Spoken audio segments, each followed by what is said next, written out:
from completely shutting down disrespectful interviewers.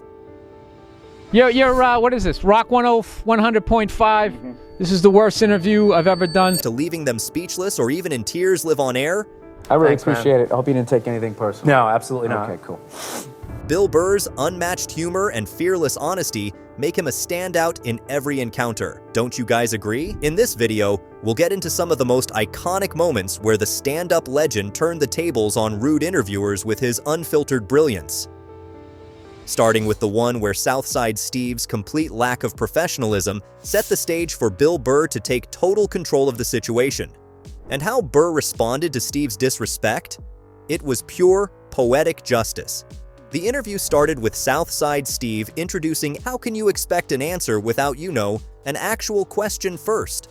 This is Southside Steve, and this is Southside Steve TV, and this is Bill Burr. That's your question? It didn't take long for Burr's patience to wear thin as Steve obnoxiously shoved the microphone into Burr's face, showing just how little respect he had for his guest. And that's when Burr was like, "I have had enough." He then took matters into his own hands. Literally. Do you like my mic? No, I don't. I don't. Please, honestly. Can I take the mic? Sure. Now, that's the number one thing you don't do. This very moment of Bill Burr shutting down Southside Steve's blatant disrespect has become one of the most iconic and awkward moments in comedy history. Fans couldn't get enough of Burr's unshakable comeback and unapologetic wit, because who wouldn't want to see someone call out a disrespectful host so effortlessly? He didn't think twice to call out the absurdity of the moment, and that makes him one of the most fearless voices in comedy.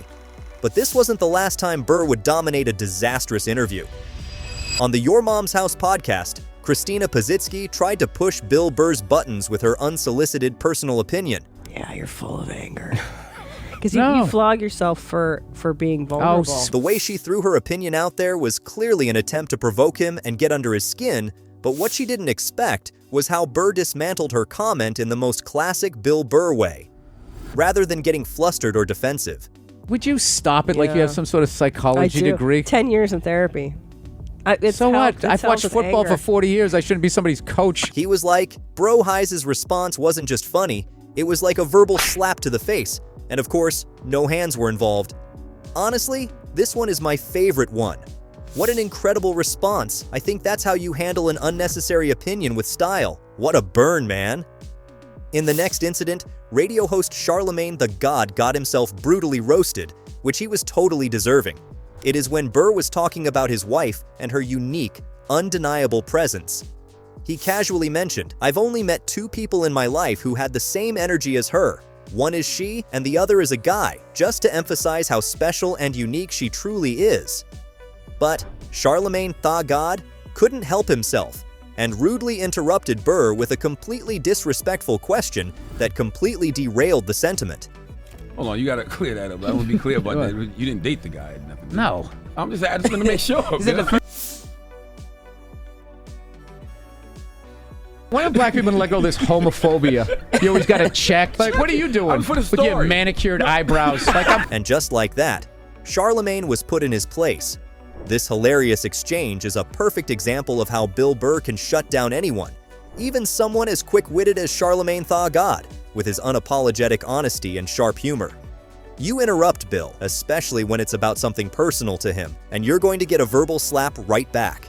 Here's another moment where Bill Burr stayed true to himself, cutting through the distractions and remaining unbothered by a host's irrelevant questions. This time, in a high-profile show with notorious sports host Colin Cowherd.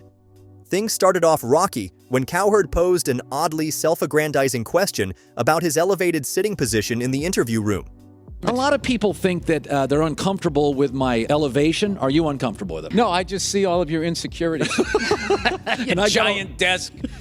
Why is it so big? It's so big, it's so high. The tension spiked when Cowherd misrepresented Burr's opinion on professional basketball teams, incessantly pushing a topic that Burr had already addressed. Even though Burr tried to steer the conversation back, Cowherd kept hammering on until Burr finally put an end to it with his signature sarcastic shutdown.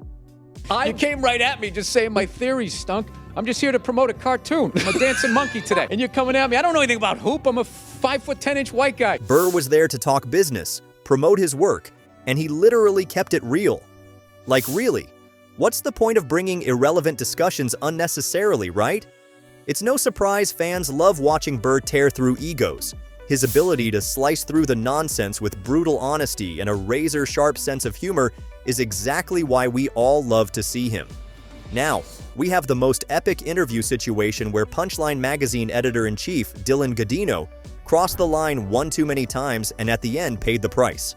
In his desperation to make the interview go viral, Dylan brought up sensitive topics that were clearly off-limits for Burr, especially his infamous Philly rant and past experiences, including the donut incident. These subjects seemed completely unnecessary and out of context, but Dylan just couldn't resist.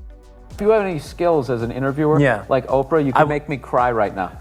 You'd be like, so we're back in the comedy club. When that happened, my bottom lip would start quivering. Burr, trying to stay calm, but Dylan didn't get the message and pushed further, asking about Burr's strained friendship with fellow comedian Bobby. At that point, Burr didn't hold back. He took every opportunity to throw shade, from roasting everything from Dylan's choice of clothing to the dingy interview room itself in the interview.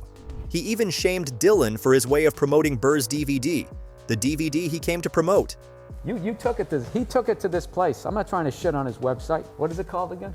Zippitydoodah.com? You got it. You motherfucker. That's you it. have me on your show and you start trashing my DVD? You're a sensitive man. And then came the poetic ending. And, in a turn of events, no one saw coming Dylan's plan to get Burr to cry backfired, and Dylan himself broke down. Bill, thank you so much for being here. Thank you so much for having me. I really Thanks, appreciate man. it. I hope you didn't take anything personal. No, absolutely not. Okay, cool. Sometimes, a brutal reality check is the hardest pill to swallow. Bill Burr has undoubtedly the wittiest knack of calling out interviewers who push the boundaries of respect. With his sharp humor and no-nonsense attitude, he's shown that when it comes to handling disrespect, sometimes the best response is a bold, unfiltered reply. If you enjoyed these epic moments and Bill Burr's no-filter approach to interviews, don't forget to drop a comment with your favorite moment and share this video with your friends.